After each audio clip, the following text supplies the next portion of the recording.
Hi everybody, and thank you so much for joining me. My name's Mrs. B and you've come to the Artlife YouTube channel.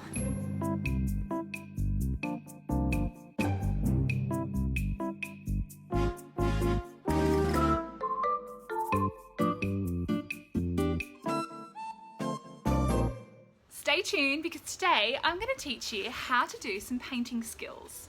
Firstly, we're going to have a look at different details in certain fruits. I'm going to teach you some mixing skills and some colour theory, which is really important for understanding how colours work together, how they mix together, and how you can create every colour under the rainbow. We're then going to use those rainbow colours to create a series of 4 fruits. And today we'll create a beautiful composition where the fruits join together to create a wonderful composition of 4 different fruits that join up like a jigsaw. And we'll also learn about complementary or contrasting colours and delve deeper into colour theory and how colours work together. So come with me and I'll show you how right now. For this painting task today, the main and probably most obvious material you'll need is some acrylic paint. Now, you could go out and purchase every colour under the sun. However, to save you money and to save you time, I'm going to show you how to create this beautiful artwork using just the primary colours and black and white. So I'm going to show you all the techniques for mixing all the colours that you'll need using these 5 tubes of paint. So you don't need to go out and buy the individual colours. If you need something like this, they do come in a handy little pack from Zart. In the description below, I've placed a link there in case you'd like to get some.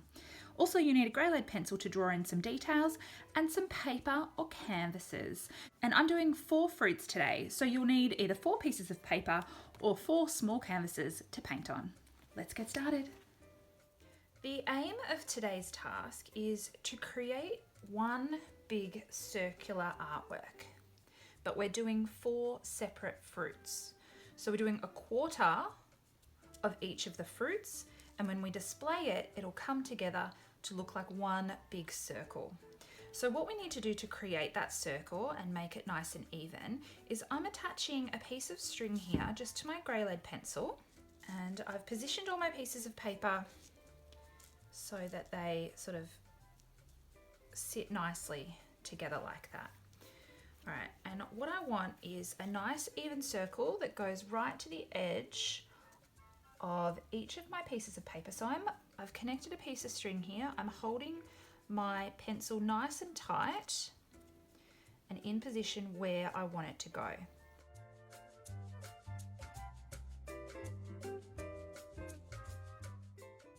Can you see how I've done that there for this particular piece of paper? I need to do the same thing for this piece of paper. Just gets a nice clean edge. You need to hold the string quite tight so you can see that my string's really straight there, and it gives us a nice clean circle. I'm doing that with all of my pieces, holding it on the corner.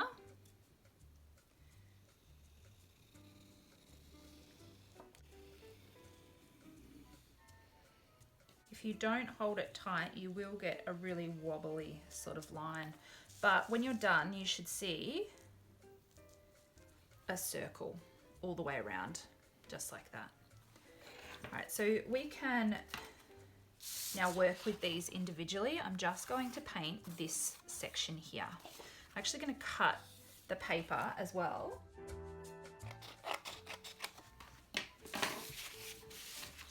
We are ready to set up for painting. So looking at this photo, this is just an example of some cross sections of some fruit that you might choose to reproduce. I'm obviously just going to choose 4, and I'm going to just show sort of a quarter of each of them. So I'm just starting one at a time. I've put some paper underneath as to not dirty my table. And as I said before, we only need these 5 paints, and I'm going to show you how to mix them. Now I'm going to start with a watermelon because it's such a bright and beautiful option. Now obviously watermelon rind is green and the inside is pink, so I don't have any of these colours here, so I need to mix them. So I'm going to start with my rind here. What I need some yellow, and I need a little bit of blue. And I'm going to grab some white as well.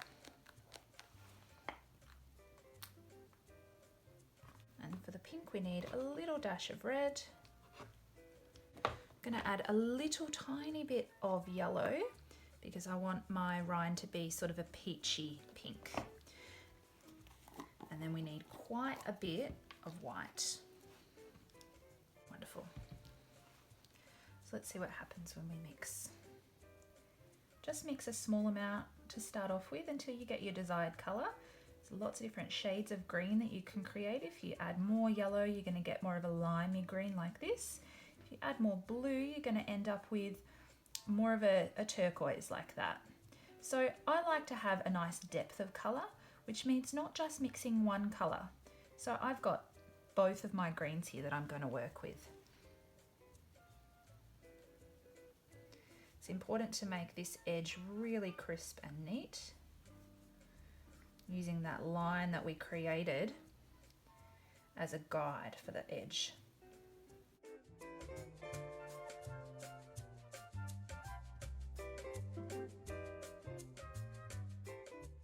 Now while it's wet, I'm going to get in with that sort of limey green.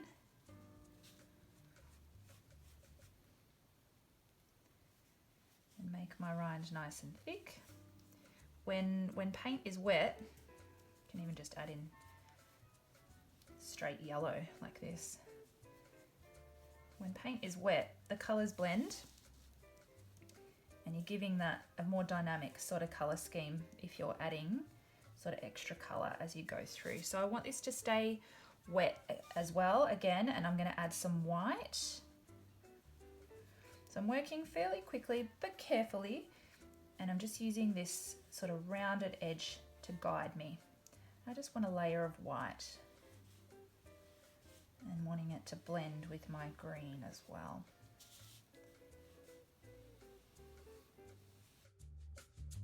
Now I'm going to do the pink part of the watermelon, and I need to make my pink first. I've got a little tiny bit of red here. I'm going to mix in my white. As I said, just grab a small amount until you get sort of the desired colour. A little touch of that yellow will give it more of a peachy look. The more yellow you add, the more orange it will become. But I'm quite happy with that colour. But as always, I like to add a depth of colour, so I'm going to make a bit of a pinkier, darker pink there, and I'll start with it.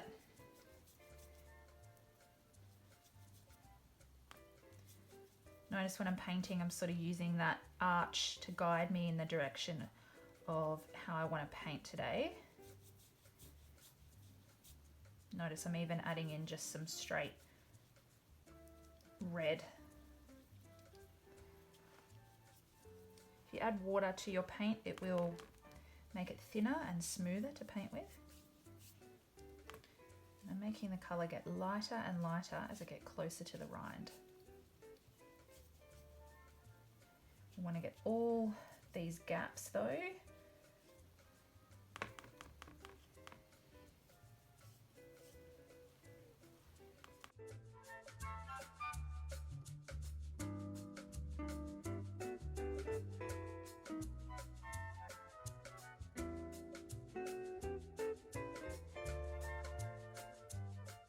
Okay, now that I'm up to my rind, I'm now going to paint with white. Just sort of attach these two colours together.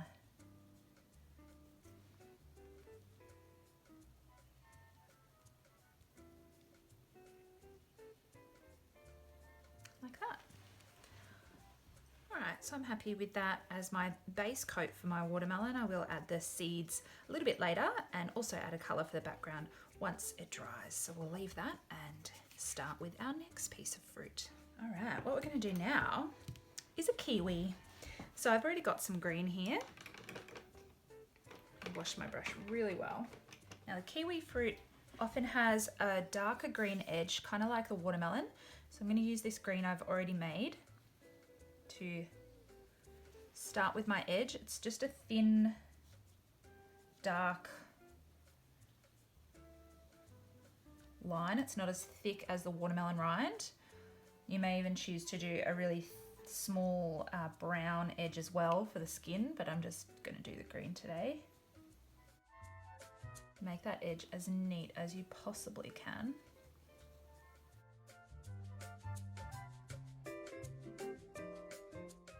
And for the inside, we want quite a limey green. So I'm going to make a lime green with my yellow and blue here.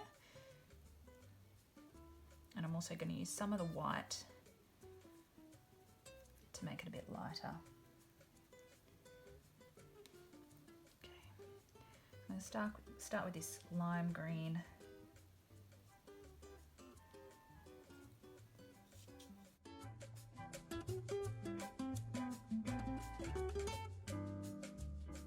And we're going to go to about there because it has sort of a cream inner circle. So we don't want to paint the entire thing. Now I know as well the kiwi fruit has sort of black lines coming out like that, but that will be the next layer. They're the details that we will do once our background has dried.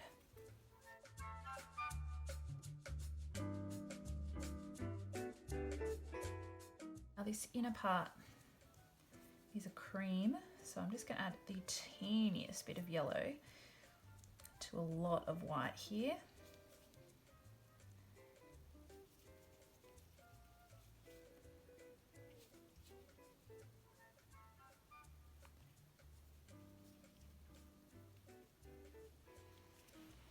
That's all we need for the kiwi at this stage. We're going to let him dry as well. For this one, I'm going to have a go at doing a lemon. So I mostly need yellow, but I also need quite a bit of my white here to add some depth of colour. And I'm also going to use some red to create a small amount of orange that are going to help me with those extra tones as well.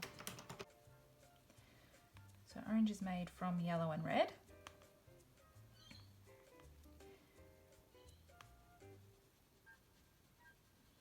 Adding some white to it to make it lighter.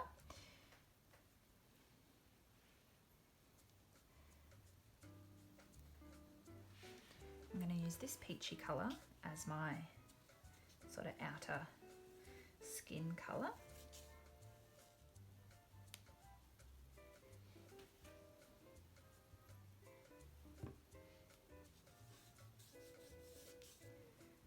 Now a layer of the yellow.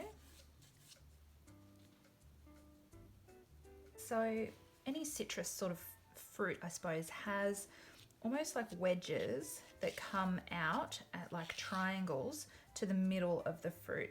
So if this corner is the middle of the fruit, you have to imagine the wedges kind of come into a point here. So you might just want to do what I've just done there and give yourself an idea of where the wedges are going to be. And the wedge part is sort of the lightest part here. So I am going to use a creamy white for that section.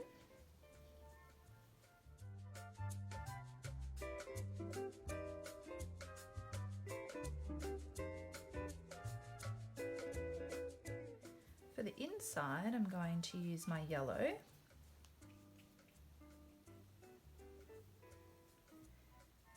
But we're not just going to leave it flat. Citrus sort of has little beads or pops of different colours that act in a line sort of motion. So it's details we can't really do later. We actually sort of need to do it while we're doing this background colour. So I'll show you what I mean. I'm painting the wedge all in yellow.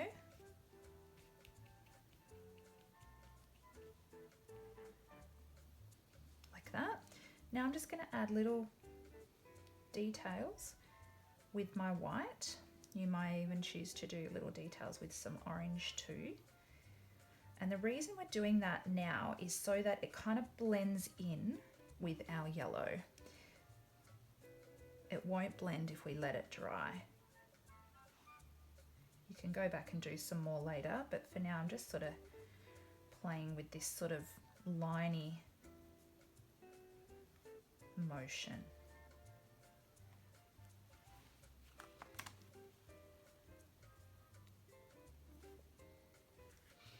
I think that's our lemon done. What do you think? All right, lucky last guy. I was thinking for this one to do a cantaloupe or a rock melon. So I am needing that peachy orange once again. So I'm going to use the red I already have, add some yellow to it. I really hope you're sort of learning about colour theory as we're doing this, learning how to mix the colours. And it's a really important part of painting because it helps you not just to use whatever colours come out of the tube, you can make your own colours, which means you can add more depth of colour like I've been talking about. You can make a darker version over here.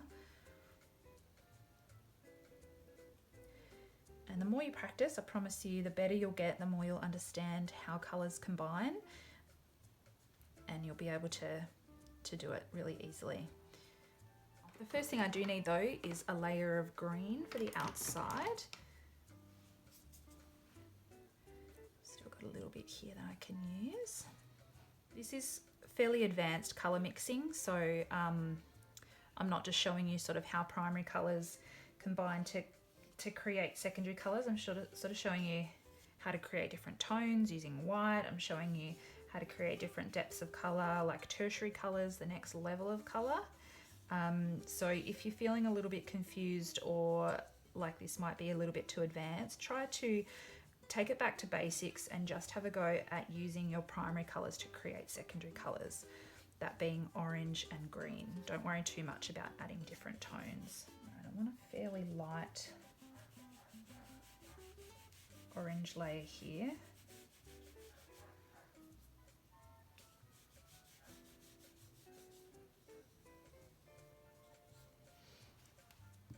And the middle of a cantaloupe has some seeds that are almost like a star shape. They go like this.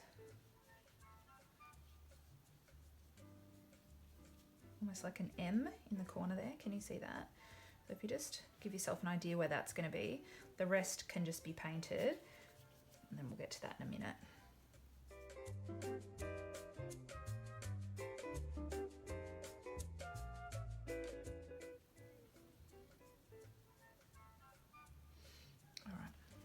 We'll paint the seeds later, but we'll just sort of fill that in a creamy kind of white for now. Beautiful. So we have our 4 fruits.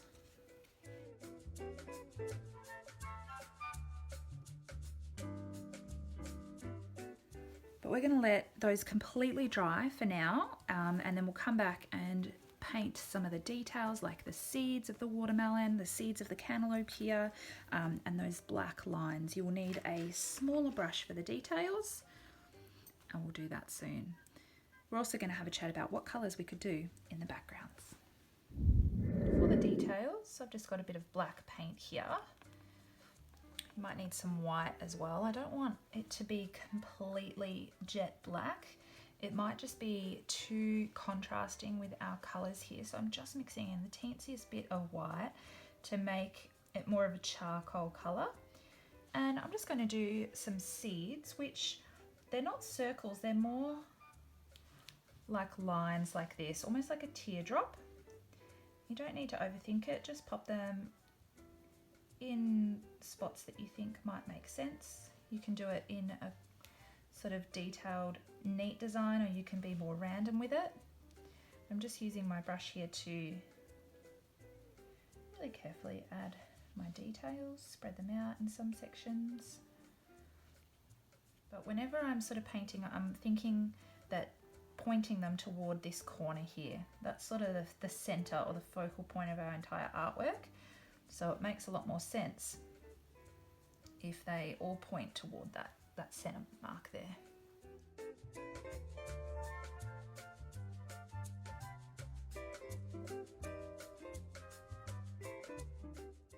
There, I'm happy with that.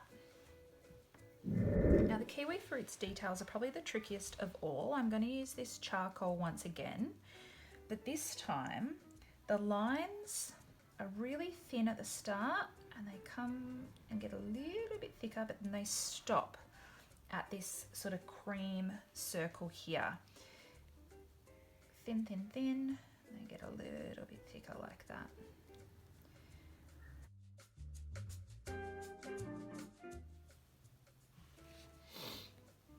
There. Alright, so I need this darker peach again for the seeds of the cantaloupe. And I'm painting in, they're almost like inner diamond shapes that the seeds then go inside. It's amazing how a piece of fruit can be so detailed.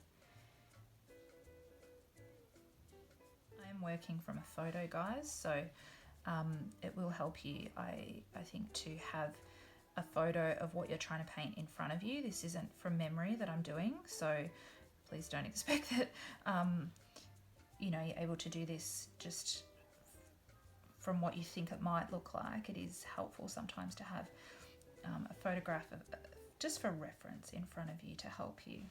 So now the seeds can sort of go inside.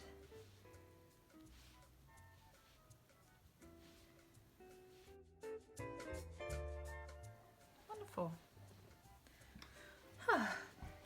So we've done details. Hope you're happy with your artwork thus far.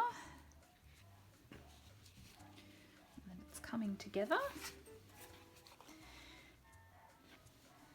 Now, we do have areas here that need painting behind what we've done.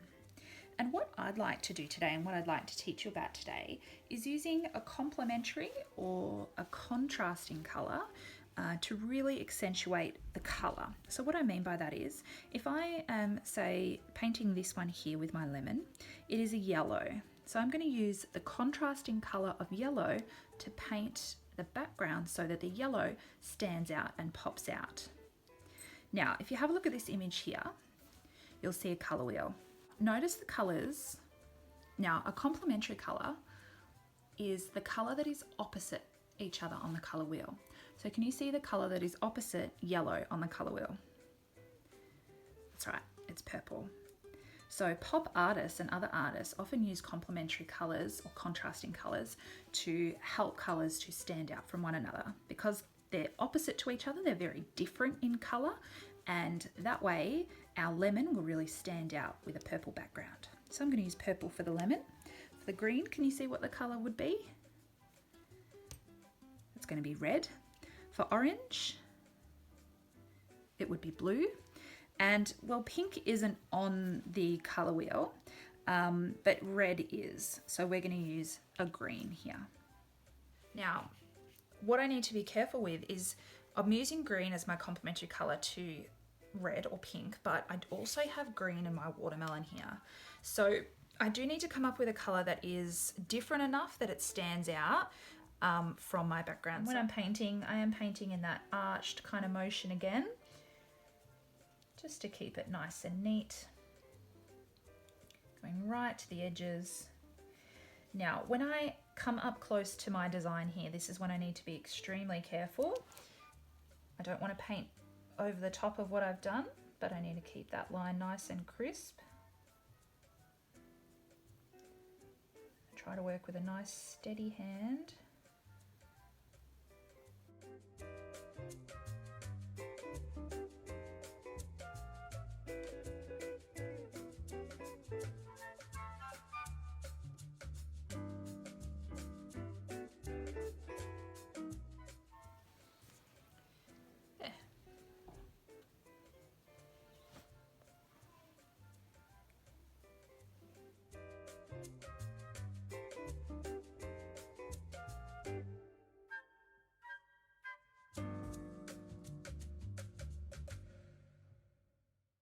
Now for my yellow lemon, I need to add some red to my blue here, and that will create purple. Purple is definitely the hardest secondary colour to make.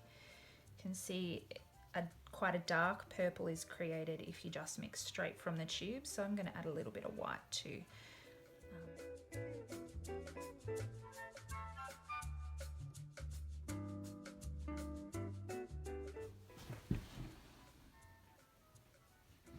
Can you see how the yellow really stands out against the purple?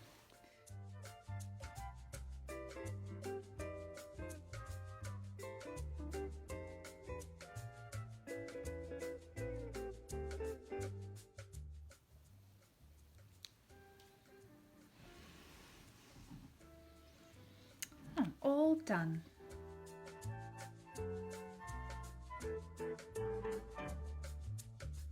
So it's as simple as that. Thank you so much for joining me here today, and I really hope you've learned a little bit about colour theory, colour mixing, and how to create a really beautiful artwork that you're proud of. Please make sure you check out all my other videos. There's lots of other painting tutorials that you can delve into, and feel free to tag me at Artlife Art Lessons on Facebook to show me what you've been doing at home. Give me a thumbs up if you like this video today, and make sure you subscribe below for future videos.